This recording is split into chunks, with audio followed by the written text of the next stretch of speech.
Hi అండి, welcome back to Priya's cook book. ఈరోజు నేను ఎగ్లెస్ క్యారెట్ కేక్ చూపిస్తా. అది కూడా గోధుమ పిండితో కన్వెక్షన్ అవెన్లో. ఇదే కేక్ని మనం ఓటీజీలో అయినా స్టవ్ మీదైనా చేసుకోవచ్చు. మరి టేస్టీ కేక్ని చూసే ముందు మీరేం చేయాలి? మన ఛానల్ని సబ్స్క్రైబ్ చేయాలి.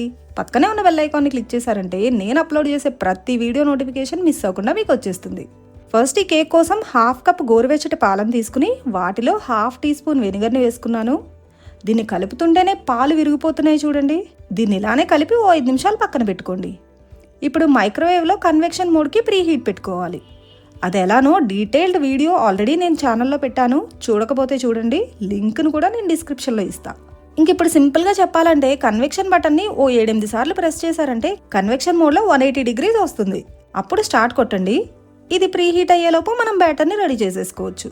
దానికోసం గిన్నె మీద జల్లెడ పెట్టుకుని 1 కప్పు గోధుమ పిండిని వేసుకున్నాను. దానిలో నుండి 1 టేబుల్ స్పూన్ తీసేసి అదే టేబుల్ స్పూన్తో 1 టేబుల్ స్పూన్ కార్న్ఫ్లోర్ని వేసుకోవాలి. ఇలా కార్న్ఫ్లోర్ వేస్తే కేక్ ఇంకా స్పాంజీగా ఉంటుంది. ఇప్పుడు 1 టీ స్పూన్ బేకింగ్ పౌడర్ని వేసుకోవాలి. మైదా అయినా బేకింగ్ పౌడర్, బేకింగ్ సోడా ఏదైనా మనం మెజరింగ్ కప్తో కానీ స్పూన్తో కానీ వేసేప్పుడు ఇలా ఫుల్గా తీసుకుని ఫ్లాట్గా ఉన్న స్పూన్తో పైనుండి ఇలా స్క్రేప్ చేశారంటే ఈవెన్గా వస్తుంది కదా, అలా వేసుకోవాలి. ఇప్పుడు 1/2 టీ స్పూన్ బేకింగ్ సోడా కూడా వేసి 2-3 సార్లు జల్లించి పక్కన పెట్టుకోండి.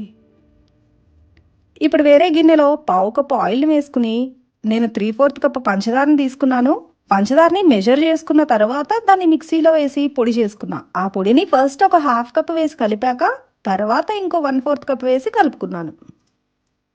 ఇప్పుడు దీనిలోనే వెనిలా ఎసెన్స్ కూడా వేసి కలిపి ఈ విరిగిన పాలని, జల్లించిన గోధుమ పిండిని, క్యారెట్ తురుముని ఆల్టర్నేట్గా 2-3 సార్లు వచ్చేలా వేస్తూ కలుపుకోండి.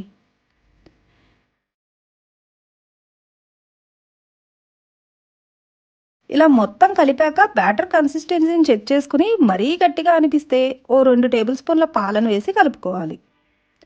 ఇలా బ్యాటర్ మొత్తం ఉండలు లేకుండా కలిపాక బటర్ పేపర్ వేసిన టిన్లోకి వేసుకుని పైన బాదం పప్పు వేసా నేను. మీకు ఇష్టమైన డ్రై ఫ్రూట్స్ ఏమైనా వేసుకోవచ్చు. దానికోసం బాదం పప్పుని సన్నగా కట్ చేసి 1/4 టీ స్పూన్ మైదా కానీ గోధుమ పిండి కానీ వేసి ఈ పప్పుల్ని ఇలా కలిపి అప్పుడు బ్యాటర్ మీద వేస్తే అవి సింక్ అవ్వకుండా పైనే ఉంటాయి. ఇప్పుడు ఇలా రెడీ అయిన కేక్ టిన్ని అవెన్లో పెట్టుకుని 30 to 35 మినిట్స్ బేక్ చేస్తే సూపర్ టేస్టీగా క్యారెట్ కేక్ రెడీ. 35 మినిట్స్ తర్వాత టూత్ పిక్ని పెట్టి చెక్ చేసుకుని టూత్ పిక్ నీట్గా బయటకు వచ్చేస్తే వెంటనే దాన్ని అవెన్లో నుండి తీసేయండి. కేక్ని బయటకు తీసిన తర్వాత కూడా వెంటనే డిమోల్డ్ చేయొద్దు. అది ఒక 10-15 నిమిషాలు టిన్లోనే చల్లారిన తర్వాత దాన్ని డిమోల్డ్ చేసుకోవాలి. సో మీకు ఎలా అనిపించింది క్యారెట్ కేక్? నచ్చిందా? అయితే లైక్ చేసి మీ ఫ్రెండ్స్తో షేర్ చేయండి. వీలైతే ఈ వీడియోకి ఒక హైప్ ఇచ్చి మా ఛానల్ని సబ్స్క్రైబ్ చేసుకోండి.